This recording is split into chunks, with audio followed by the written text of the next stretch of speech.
Hi students, good morning. Welcome to Rintujango Maths classes. I hope you all love students. In last class we discussed exercise 4.1 and question number 1.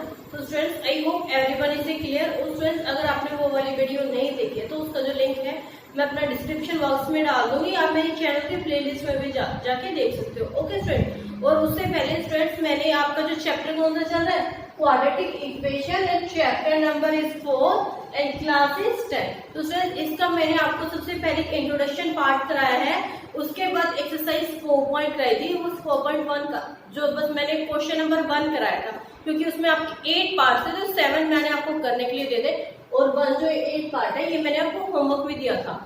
और इसका जो मैंने formula था वो आपको लिखवा दिया था और बोला था कि आप सॉल्व करना, और उसका जो आंसर है वो मुझे आप कमेंट बॉक्स में कमेंट कर सकते थे. ओके, तो आज की क्लास में हम पहले ये वाला क्वेश्चन सॉल्व करेंगे, उसके बाद हम start the question number 2. Okay, तो उसमें क्वेश्चन नंबर, अब पहले तो हम क्वेश्चन का मतलब भी समझ लेते हैं. Check whether the following are quadratic equations. It's mean क्या था कि आपको क्वेश्चन नंबर 1 था वो क्या था स्टूडेंट्स कि आपको इक्वेशन आ गिवन, आपको ये इक्वेशन गिवन थी और ये बताना था कि ये क्वाड्रेटिक इक्वेशन है या नहीं है. तो क्वाड्रेटिक इक्वेशन के मैंने आपको एक ही चीज बताई थी, जिस भी इक्वेशन में आपका जो स्क्वायर से स्टार्ट हो जाए, it's mean this is a quadratic equation, और जिसमें अगर आपका स्क्वायर से स्टार्ट नहीं होगा वो क्वाड्रेटिक इक्वेशन नहीं होगी. मतलब कि कहे तो आपका इक्वेशन में आपका स्क्वायर आना ही आना चाहिए, तो आपकी क्वाड्रेटिक इक्वेशन होगी. ओके, और ये भी बताया था स्टूडेंट्स कि ये चैप्टर आपको 4 मार्क्स में आता है, और 1 मार्क के आपके लास्ट ईयर में वो 2 क्वेश्चन आए थे एमसीक्यू में, और एक 2 मार्क्स का क्वेश्चन आया था. तो इसका मतलब क्या हुआ, तो 4 मार्क्स का जब चैप्टर रहा तो स्टूडेंट्स आपका 6 मार्क्स का तो क्वेश्चन होगा ही नहीं. ओके, और पॉसिबिलिटी आपकी 4 मार्क्स की भी नहीं होती, तो आपकी पॉसिबिलिटी जो ज्यादा होती है वो क्या आएगी कि क्या तो एक 1 मार्क्स का क्वेश्चन, एक 3 मार्क्स का क्वेश्चन आ गया, या फिर जैसे कि लास्ट ईयर आया था कि 1 मार्क्स के 2 क्वेश्चन थे और एक 2 मार्क्स का क्वेश्चन था. ओके, तो हम क्वेश्चन स्टार्ट करते हैं. अब क्या है, एक्स की cube minus x 4x square minus x plus 1 इस कर्व में x माइनस 2 का होल क्यूब. तो जैसे ही होल क्यूब आ गया तो स्टूडेंट्स हम मैंने एक आइडेंटिटी आपको बताई थी, a माइनस बी का होल क्यूब. ठीक है, तो a का क्यूब माइनस b का क्यूब माइनस 3ab और a माइनस b. ठीक है, कि अब ये क्या हो गया, a का क्यूब माइनस b का cube minus 3ab a bracket a minus b. तो अगर जैसे ही आइडेंटिटी होगी, put the identity in this question, कि आपको बस आइडेंटिटी क्वेश्चन में पुट करनी, तो क्या हो जाएगा, x cube minus 4x square. ये इक्वेशन तो सेम एज इट इज उतर जाएगी स्टूडेंट्स. अब नेक्स्ट क्या है, बस अब ये a हो गया और ये b हो गया. तो a है तो x का क्यूब माइनस, क्योंकि यहाँ पे भी माइनस है, 2 का क्यूब क्या होगा, 2 क्यूब माइनस 3 क्या आएगा, a इंटू बी, और लास्ट में क्या है a माइनस बी, तो x माइनस 2. ये हो गया. आई होप कि स्टूडेंट्स आपको यहाँ पे क्लियर आ गया. अब क्या आएगा, x का 3 minus 4x square minus x plus 1 इस कर दो में x का क्यूब माइनस 2 का जो क्यूब आएगा तो a माइनस 3 टू द 6 और यहाँ पे x, ये क्या आएगा x माइनस 2. ये क्वेश्चन हो गया स्टूडेंट्स. तो नेक्स्ट आपको क्या आएगा, x का cube minus 4x square minus x plus 1. अब ये क्या आएगा, x क्यूब माइनस 8 ऐसे कैसे आ रहा है. अब क्या है, मल्टीप्लाई बाय दिस. ये लास्ट मैंने जो पार्ट कराया था स्टूडेंट्स उसमें भी बताया था कि आपको दोनों नंबर ऐसे मल्टीप्लाई करने हैं, कि आपके ब्रैकेट वाले जो नंबर है दोनों तो 6.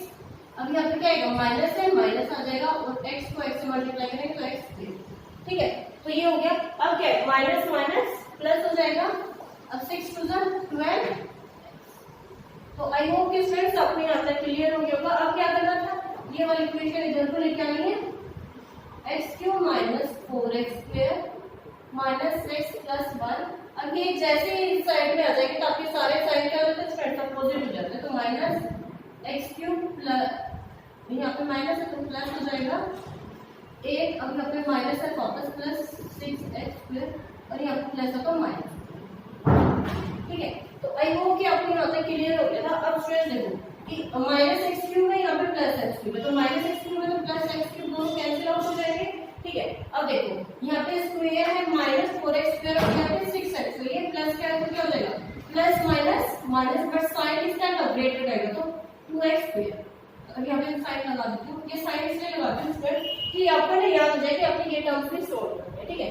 उसके अलावा अब देखो कि हमें स्क्वायर वाला हो गया, अब 1x वाला देखो, अब यहाँ पे भी माइनस है, यहाँ पे भी माइनस है, बोथ आर माइनस, तो minus minus plus but sign minus, तो इट मींस 13 30, तो ये भी आपका यहाँ पे मालूम होना चाहिए। अब लास्ट में एक आपकी कांस्टेंट वैल्यू है, तो 8 और 1 9, तो प्लस, तो आपकी क्या होगी, this is the quadratic equation. अब मैंने एक चीज और बताई थी students, A B C, okay, जब ए बी सी बताई थी स्टूडेंट्स, तो आपकी जो ए की वैल्यू थी, तो ए की वैल्यू क्या हो जाएगी, जैसे ही आपकी स्क्वायर वाली है तो क्या हो जाएगी, ए की वैल्यू बी और सी, तो ए की वैल्यू स्टूडेंट्स वो क्या हो जाएगी 2, और जो बी की वैल्यू तो यहाँ पे माइनस है तो माइनस 13, और सी की वैल्यू क्या हो जाएगी, लास्ट में जो कांस्टेंट वैल्यू होती है 9।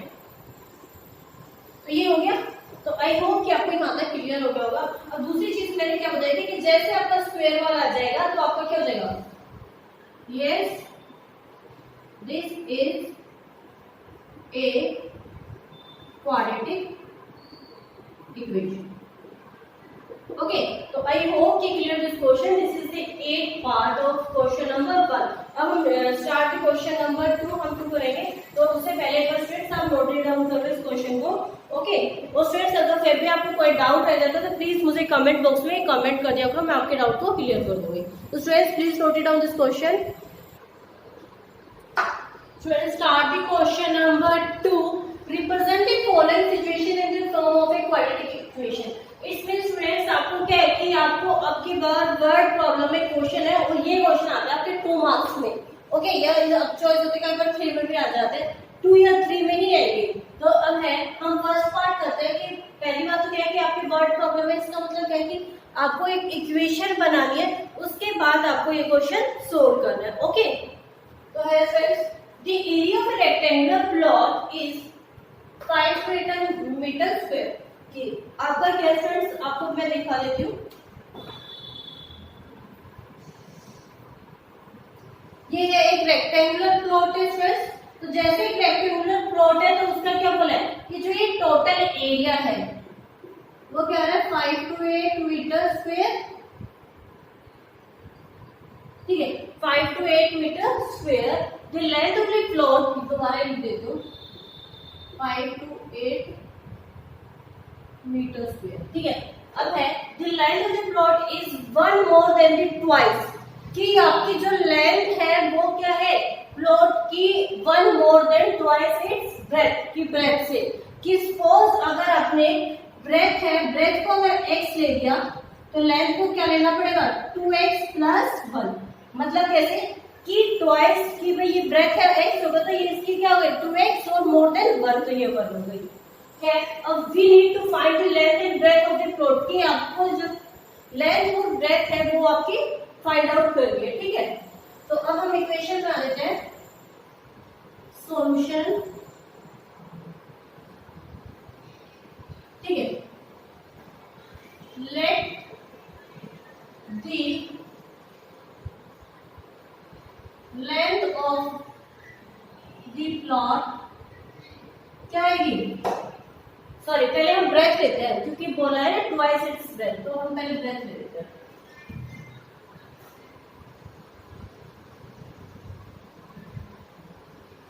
ब्रेथ हो गई, तो ये क्या हो गई x, ठीक है। अब है जैसे लेंथ ली थी तो ब्रेथ है, let the length of the plot क्या हो जाएगी भाई ट्वाइस है और प्लस में 1, तो ये हो गई। तो आई होप कि फ्रेंड्स आपको यहाँ तक का क्वेश्चन क्लियर हो गया होगा। अब मैं नीचे वाला रद्द कर रही हूँ, ठीक है। अब उससे अभी स्टेटमेंट क्या देते हैं कि ये लेंथ और ब्रेथ हो गई, तो अब हमें क्या करना है कि एरिया ऑफ रेक्टेंगुलर प्लॉट, कि इसका मतलब क्या है कि आपका जो है रेक्टेंगुलर प्लॉट है तो भाई आपको लेंथ और ब्रेथ है, तो आपको लेंथ इंटू में ब्रेथ हो जाएगा, फॉर्मूला क्या होता है लेंथ इंटू में ब्रेथ, तो आपका एरिया ऑफ रेक्टेंगल क्या आएगा, area of rectangle length multiply bye,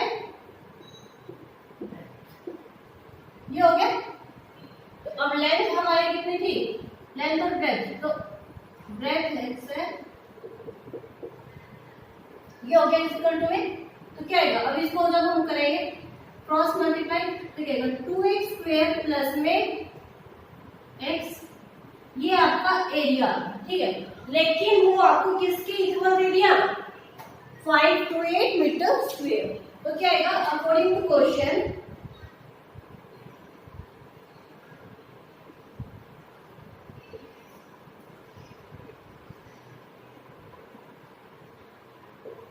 according to question क्या आएगा 2x square plus x equal to में 5 to 8। ये हो गया स्टूडेंट्स। अब ये मैं ऊपर सॉल्व कर देती हूँ, आपको ये इक्वेशन बन के आ गई। तो जैसे अब मैं ये रन कर रही हूँ, तो आपकी इक्वेशन है, अब देखो 5 to 8 इधर को आ जाएगा, तो 2x स्क्वायर प्लस में x minus 5 to 8 equal to में 0। ये हो गया। अब जैसे ही आपको ये दिखे इट्स मीन आपको क्या करना होता है, middle term splitting. Middle term splitting students आपने 9th क्लास में पॉलिनोमियल्स में पढ़ा ही हुआ है। मिडल टर्म स्प्लिटिंग का what is the meaning of middle term splitting, it's mean of देखो 1 2 3 ए बी सी कि हम ए और बी को जब नंबर से किसी से मल्टीप्लाई करें वो ही दो नंबर होने चाहिए, मल्टीप्लाई में जो बोथ नंबर वो आंसर है, और उसी नंबर वही दो नंबर माइनस प्लस करे तो आपका ये है। तो फर्स्ट ऑफ ऑल मैं आपको मेथड दिखा देती हूँ कैसे करना है। देखो अब 5 to 8 को पहले 2 से मल्टीप्लाई कर लेते हैं, तो क्या आएगा 2 8 is 16, 2 2 is 4 और 1 5 और 2 5 is 10। ये आ गया। तो HCF ले लेते हैं, 2 5 2 8, 2 से करेंगे 2 6 4, 2 1 3 2, 2 6 6, अब 2 से तो खत्म ही हो गया जाएगा पेयर, ये हो गया ना, एक हो रहा है, अब 3 से हो जाएगा ना 1 1। ओके, अब एक चीज देखो फ्रेंड्स, यहाँ तक जहां तक 2 आ रहा था इसका मतलब इसको मल्टीप्लाई करो, देखो 2 2 4 4 2 8 8 2 16 16 2 32 32 और लास्ट में जो दो प्राइम नंबर है आपके 11 3 से 33, देखो 33 और 32 माइनस कर रहे हैं तो 1 आ रहा है, तो 1 आ रहा है तो हमें भी तो यहाँ पे जो नंबर चाहिए वो क्या चाहिए 1 के चाहिए, ठीक है। और जब 32 और 33 को मल्टीप्लाई करते हैं तो जब दोनों को मल्टीप्लाई करेंगे तो क्या आएगा, तो 33 को 2 से मल्टीप्लाई करेंगे तो 66 प्लस 9 9, तो क्या आएगा 6। तो आपकी कंडीशन है वो फुलफिल हो गई है। तो इट्स मीन आपको दो नंबर चाहिए फ्रेंड्स, तो क्या है आपके 32 और 33। ओके, तो आई होप कि आपको यहाँ तक क्लियर हो गया होगा। जैसे मिडल टर्म स्प्लिटिंग है तो क्या होगा 2x square plus 33x minus 32x minus 5 to 8 equal to, ये हो गया फ्रेंड्स। तो यहाँ तक हम क्लियर हो गया। तो उसके बाद हमें फ्रेंड्स क्या करना है, तो क्या करना है, अब क्या है यहाँ पे मैंने देखो यहाँ पे क्यों किया था, यहाँ पे ग्रेटर था इसलिए प्लस कर दिया और जो स्मॉलर है यहाँ पे माइनस कर दिया। अब दोनों में से हमें क्या कॉमन निकालना है, x ही कॉमन निकलेगा, तो x को कॉमन निकाल लिया, x तो यहाँ पे क्या लिया 2 और x माइनस 30 सॉरी प्लस 2। तो आई होप कि आपको यहाँ तक स्टूडेंट्स आपको क्लियर हो गया होगा। उसके बाद देखो अब यहाँ पे दोनों में से क्या निकल रहा है, यहाँ पे भी 2x है तो यहाँ पे हम 2 16 माइनस 16 कॉमन ले लेते हैं, तो क्या है 16 2 32 2 आ गया x माइनस, अब देखो यहाँ पे भी क्या आएगा 16 को जो 5 को x से डिवाइड करेंगे तो 16 3 48 3, ठीक है, लास्ट में 4 रिमाइंडर 16 4 3 48 तो 3 इक्वल टू 0। तो आई होप कि आपको यहाँ पे क्लियर हो गया होगा फ्रेंड्स। तो अब क्या दोनों को ये हो गया x माइनस, अब देखिए यहाँ पे ये वाली इक्वेशन है और ये वाली इक्वेशन होगी, यहाँ पे प्लस हो जाएगा जब माइनस कॉमन लिया तो साइन अपोजिट हो जाएंगे, तो क्या होगा x, अब ये भी दोनों सेम, तो मैंने बताया x माइनस 16 एक बार लिख देते हैं और दूसरा लिख देंगे 2x प्लस 33 इक्वल टू 0।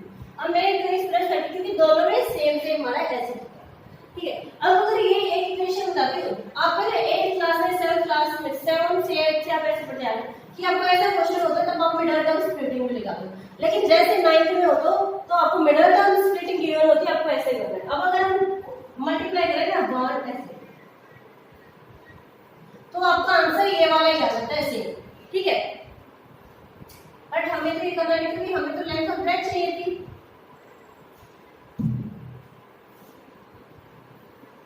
तो यहाँ तक आई होप कि स्टूडेंट्स आपको क्लियर हो गया होगा।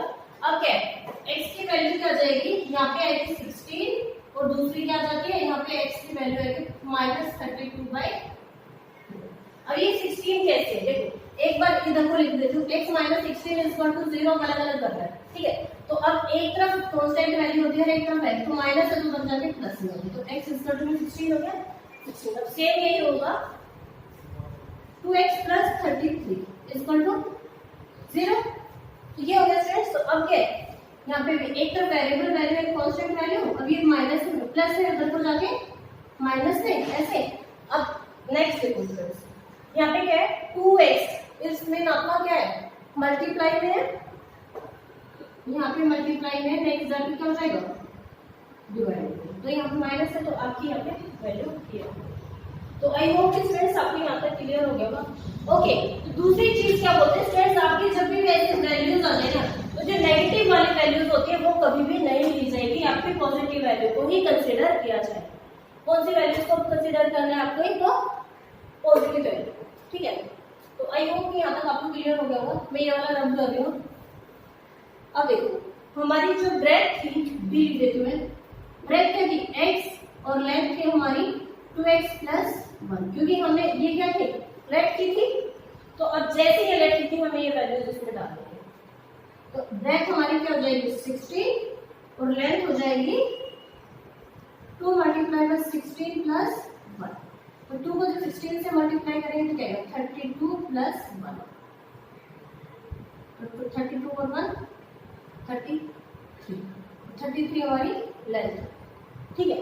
तो आपकी लेंथ और अब हमारे क्वेश्चन में क्या पूछा गया, we need to find the length और ब्रेथ ऑफ द कर्व, कि आपकी लेंथ और ब्रेथ थी आपकी ये आ गई, किसमें आएगी मीटर।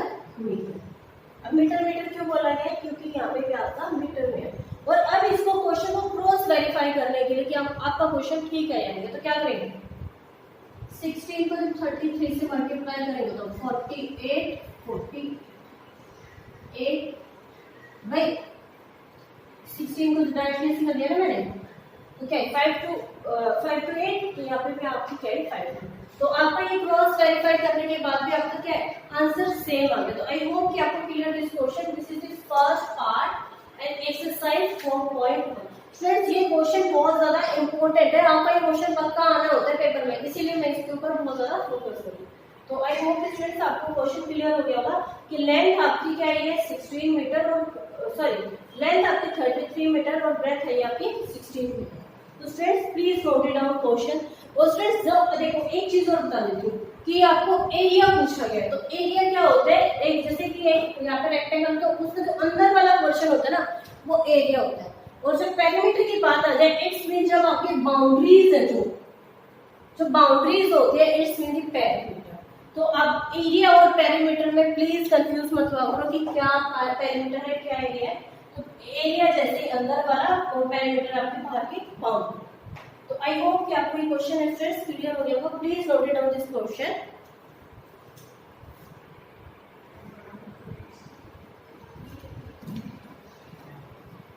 तो स्टूडेंट्स आज की जो हमारी क्लास है उसको हम ओवर करके, आई होप कि जो क्वेश्चंस मैंने आपको कराए हैं वो आपको क्लियर हो गया होगा। ओके स्टूडेंट्स, अगर आपको फिर भी कोई डाउट है तो स्टूडेंट प्लीज आप मेरी कमेंट बॉक्स में कमेंट कर सकते हो कि जिससे मैं आपका डाउट को सॉल्व कर दूं। ओके स्टूडेंट्स, अगर आपको मेरी वीडियो पसंद आई तो please like subscribe and share this video. Okay next class में स्टूडेंट्स मैंने आपको ये क्वेश्चन नंबर ऑलरेडी लिखा हुआ है, बिकॉज अगर मैं ये क्लास करती हूँ तो फिर बहुत लंबी क्लास बन जाती है।